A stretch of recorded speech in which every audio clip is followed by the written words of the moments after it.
અમરેલીની વાત કરવામાં આવે તો અમરેલીના ધારીગીર પૂર્વના જસાધાર રેન્જમાં સાંસ્કૃતિક કાર્યક્રમ અંતર્ગત વન વિભાગે ફટકારે નોટિસ। જસાધાર રેન્જના ખજૂરીનેસ ખાતે જળક્રાંતિ ટ્રસ્ટ દ્વારા 3 મેના રોજ સાંસ્કૃતિક આયોજન રોજ કરાયું।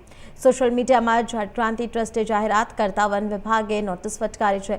પ્રતિબંધિત વિસ્તારમાં કોની પરવાનગીથી કાર્યક્રમ યોજાશે તેવી વનતંત્રની નોટિસ સામે આવે છે। જળક્રાંતિ ટ્રસ્ટ દ્વારા ગીર ગાય અને પશુપાલકોનો યોજાયેલ કાર્યક્રમ રાખ્યો મોકૂફ। ધારી વિધાનસભાના ડીસીએફ વિકાસ સહાય પ્રતિક્રિયા આપે છે। ધારીગીર પૂર્વના ડીસીએફ વિકાસ સહાય સિંહના વિસ્તારોમાં ખલેલ ના પહોંચે તે અંગે વન વિભાગ કટિબદ્ધ હોવાનું જણાવ્યું છે। જેવા બધાને ખબર છે કે ગઈકાલે આપણે સોશિયલ મીડિયા અને ઘણા બધા વોટ્સએપ ગ્રુપ ઉપર એક આમંત્રણ પત્રિકા વાયરલ થઈ હતી।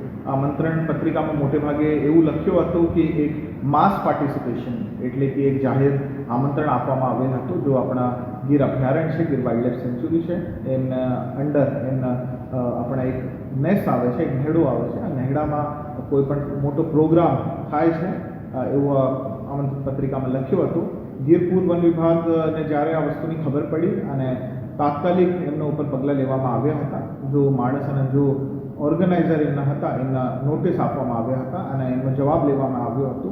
અને ગીર પૂર્વ વન વિભાગના ડીસીએફ તરીકે હું આ બધાને ભાગીદારી આપું છું કે કોઈ પણ એવી પ્રવૃત્તિ જો આપણી સૌરાષ્ટ્રની આપણી ભારત દેશ અને ગુજરાતની શાન છે, એશિયાઈ સિંહ અને અન્ય વન્યજીવ એમના જો નૈસર્ગિક રહેઠાણ છે એમાં કોઈ પણ ખલલ પડે એવી કોઈ પણ વસ્તુ બર્દાશ્ત કરવામાં આવશે નહીં અને કડક કાર્યવાહી પણ કરવામાં આવશે અને એમના માટે ગીર પૂર્વ વન વિભાગ પ્રતિબદ્ધ છે।